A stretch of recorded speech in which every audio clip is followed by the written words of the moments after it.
I almost said, hey, it's Megan. We should do that one time. Like, not comment on it and just see if anyone says anything.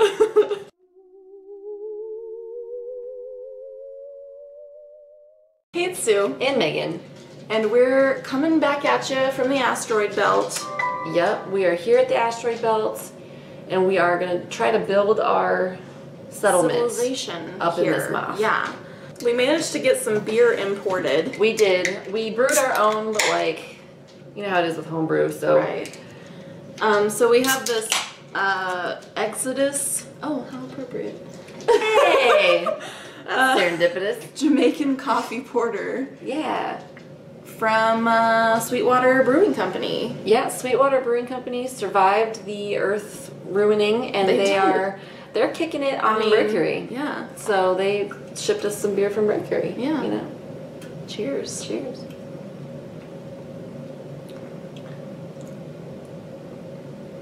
Strong coffee. I dig that. Also, it tasted a little weird because I just ate some mints. I'm digging it. As we mentioned in our last Tome Infinity and Beyond video, there are some video challenges and Instagram challenges to go along with this. The Instagram, I mean, all of them are totally optional. You can just read if you want to. But if you do the video challenges, you can count that toward one of your reading challenges. In place of one of your reading challenges. In lieu of one of your reading challenges. So if there's something that if there's a topic in one of the tiers that you don't have a book for, you can do the video challenge instead. Right. And then it cuts down some of the books you have to read. It cuts down the amount of reading that you have to do, because it is a lot of reading for some people in a month. For us, it is. For us, it totally is. So...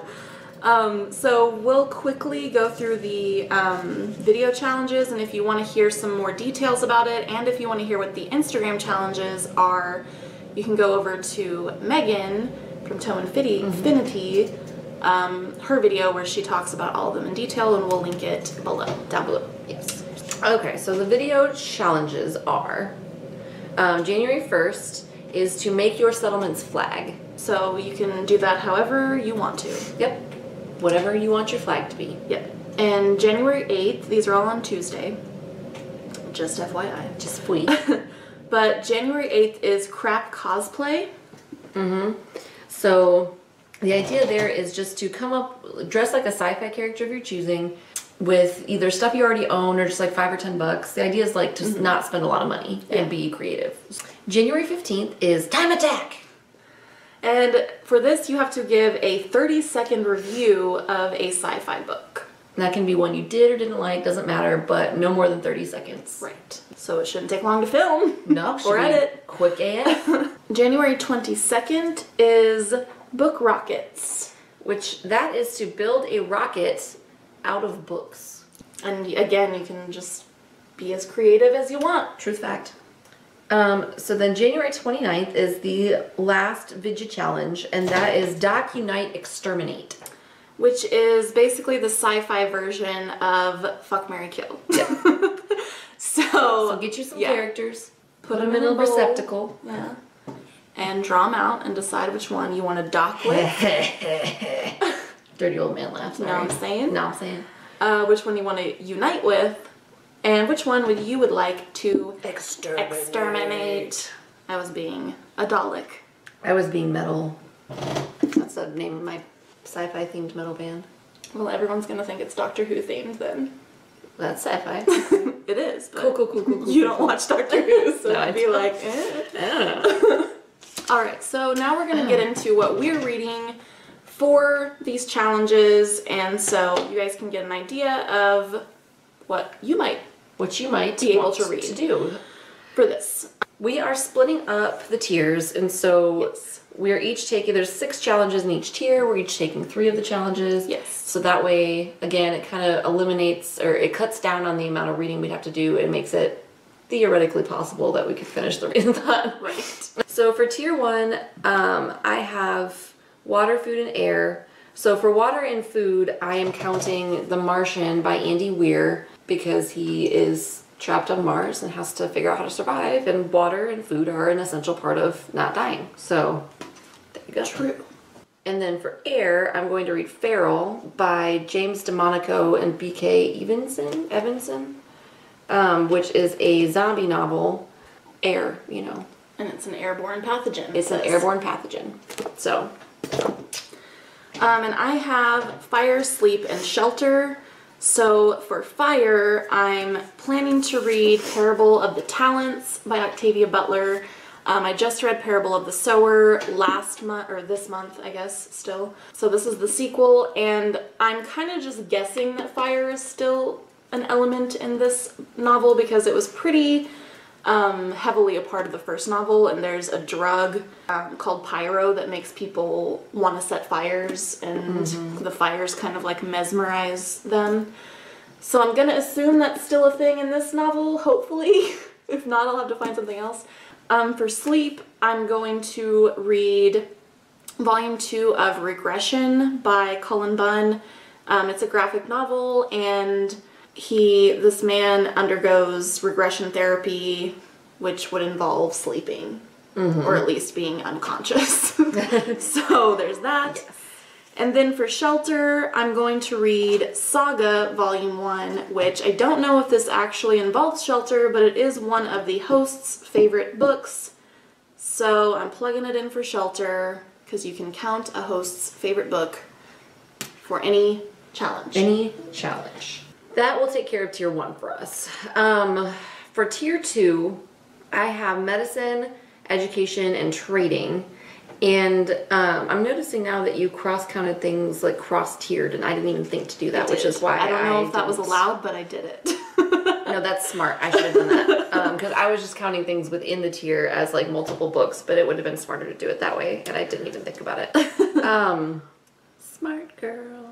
So, for Medicine, I'm planning on reading Feedback by Mira Grant, which is the 4th book in the Newsflesh trilogy. It is like 512 pages. However, all those books were big and they all read really quickly because they were really well written, and also they're about zombies. So like it's not deep intellectual material here. Yeah, we're dealing with. So. Right. But Medicine, it's a virus. I think Feedback starts when this zombie apocalypse had started, I believe. And so Medicine would play a role in that because obviously they're going to try to figure out why people are getting sick and fix it. Oh, I almost knocked my beer off. Whew. Off our, ramshackle table that we built. We built it out of debris. Twigs and gumption. Twigs and gumption. I stole that from Saturday Night Live, so I can't take credit. For Education, I'm planning on reading Binti by... And I am so sorry because I am not going to pronounce this correctly. Nnedi Okorafor? I think it's Nnedi. Nnedi? I've heard people say it anyway, Nnedi Okorafor. Okay. However the correct pronunciation is, I clearly am an idiot, and I don't know. I'm going to count that for Education because I believe she travels to go to college or something. Like she leaves and goes to study something. I read the synopsis and it worked. And then for Trading, I'm going to count Feedback for that as well because zombies, and what you do is you trade the zombie virus for your flesh. So, or your flesh for the zombie virus is probably the more accurate way to phrase that. So right. It's a trade. It's not a works for me. Not a voluntary or welcome trade, but it is a trade. And for Tier 2, I'm doing Procreation, Oral Communication, and Travel. And for Procreation, I'm again counting Saga because I believe the main plot of that story is that 2 people from like warring nations or planets or whatever fall in love, and I think they have a child at some point, and they're like on the run, I think, because their love is forbidden. Forbidden love. And for Oral Communication, I'm counting Regression, Volume 2 again, because it's a graphic novel. There's generally quite a bit of dialogue in graphic novels. So there you go. And then for Travel, I'm going to count The Vor by B. Catling. And this involves someone traveling through a vast, perhaps endless forest, it says. that is sentient and magical, and it sounds like the weirdest fucking book ever. And this, I picked this up at Barnes & Noble on a whim like years ago, and have never, on a whim, and I've never gotten to it, and it has really pretty end papers. It does have really pretty end papers. So I'm excited to finally pick this one up, but also a little trepidatious because I've heard very mixed things about it. So hopefully it'll be okay. This beer is making my face burn like a motherfucker. Burn. Burn, bitch, burn. So for tier 3, I have urban settlements, class structure, and government. Government.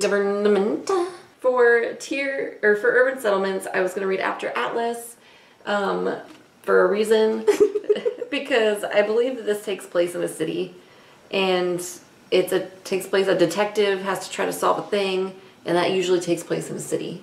So true. Loose associations. You can't have detectives if you don't have a city or a town at least. So urban settlements. For both class structure and government, I'm going to count Red Clocks by Lenny Zumas, because this is kind of a dystopian, I believe, book where abortion is illegal in America, in vitro fertilization is banned, and the Personhood Amendment grants life, liberty, and property to every embryo. So I figured this would cover, government, because there's laws affecting that, and then class structure, because obviously I feel like the poor and destitute would be more affected more significantly by those rules, because obviously if you're a person of means, you can probably find a workaround for a lot of that shit. So for tier 3, I am doing high education, technology, and religion. So for high education, I'm going to read the new and improved Romy Futch by Julia Elliott. And in this book, this guy, Romy Futch, who's like kind of a loser, undergoes this experiment. These scientists, it's in quotation marks, download highfalutin humanities disciplines into his brain. And so he's highfalutin? It does. I love it. And so he suddenly becomes like extremely intelligent, basically. So I figured that would count for high education. Also, these scientists, it says, this experiment is conducted by the Center for Cybernetic Neuroscience, which, again, high education. I say it counts. I say it counts. Count it. And then for technology, I'm going to read Snow Crash by Neil Stevenson. This sounds like almost a little similar to, what's that book we hated? Oh boy. Let's be more specific. More Pacifical. Digi Games. Oh, Ready Player One. Yeah, it sounds a little similar to Ready Player One, except I'm pretty certain that this book existed first. But it says, in reality, hero protagonist, the main character's name is Hero Protagonist, which is pretty funny. That is pretty funny. Delivers pizza for Uncle Enzo's Cosa Nostra Pizza Incorporated, but in the metaverse, he's a warrior prince. So he's on this like search and destroy mission for this trying to take down this virtual villain who is threatening to bring about infopocalypse. So that's a lot of technology there, y'all. That's a hell of a lot of technology, y'all. Hell of a lot. And then for religion, I'm gonna count Parable of the Talents again, because she like invents her own religion in this series. So that brings us to tier 4. And for this tier, I have art, music, and writing. So for art, I'm going to count The Black Monday Murders by Jonathan Hickman and Tom Coker. So this is a graphic novel, and it is full of artwork. Sure is. Sure enough. Also, it just looks kind of dark and cool. Like this is a whole series, like big series, and I just bought the first volume, so I wanted to see if I liked it. But totally ran across an image of a naked woman eating someone earlier. So yeah. As I was just kind of flipping, so excited about that.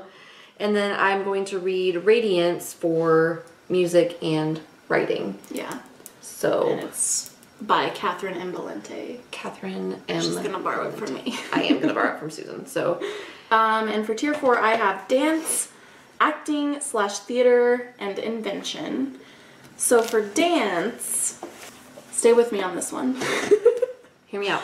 I was trying to think, how could I, like, unless dance is prominently featured in a book, like, how are you going to know if it has dance in it? Right, by reading the synopsis. So I was like, how could I somehow incorporate dance? So I was trying to think of, like, what are some, like, sayings that involve dance? So I was like, you know, dancing on someone's grave, it takes two to tango. And then I thought, wait a minute. Hold up. The word for world is forest by Ursula K. Le Guin, is basically about these one alien species sort of coming over and like colonizing this other planet. So you could say they just waltz right in and took over. Clever. You get me? Waltz. You feeling it? Dance. You feeling it? That's good. That's good stuff. See, you were way less lazy than I would have been because we were reading through these challenges and I was like, life's a dance, you learn as you go. Read a book that has living things in it. And then for both acting slash theater and invention, I'm going to read Do Androids Dream of Electric Sheep by Philip K. Dick. For acting theater, my thought was, hey, this has been turned into a movie called Blade Runner. Correct. So I just realized looking in the camera that there's a face on the cover. Oh, fuck. I did not see that. Like, you can't really see it. That kind of gave me a shivery. Can you see it now? I could see it in the camera and it kind of gave me like a creepy shivery. That is creepy. So that's my thinking for the acting slash theater part. And in this guy is trying to like hunt down these androids that look very much like humans. So it's hard to tell humans apart from androids. So that's invention. Somebody invented the androids, That's right? fucking right they did. Right? You're goddamn right they did. That brings us finally to tier 5. For this tier, I have futurism slash Afrofuturism, hard science slash space opera, and then apocalyptic slash dystopian. For futurism slash Afrofuturism and hard science slash space opera, I'm counting Survivor by Octavia Butler. Believe this would count as Afrofuturism and space opera because it takes place on multiple planets. I have been wanting to read this because it is her like disowned novel. Also, this book was incredibly expensive.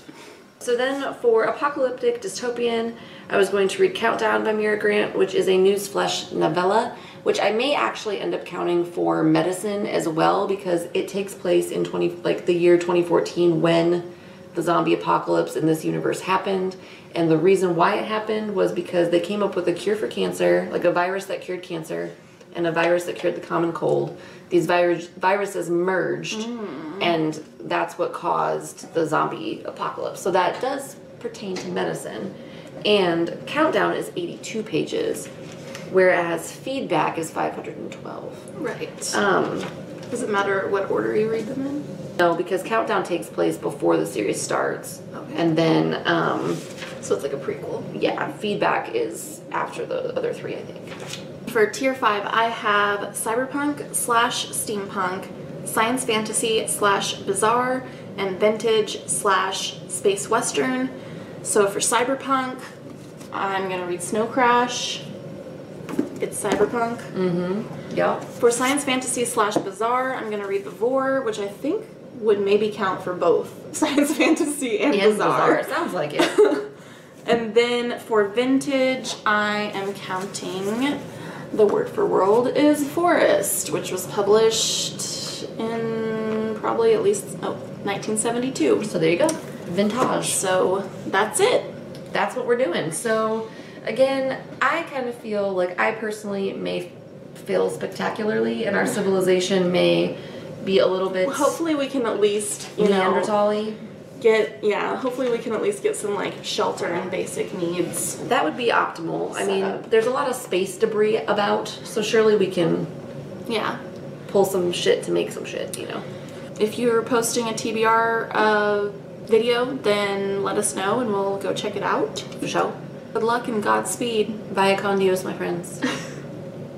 Thanks for watching. Bye. Bye. UFOs from place to place, chasing down through a slow-down rocket days. As he explained, we came from outer space.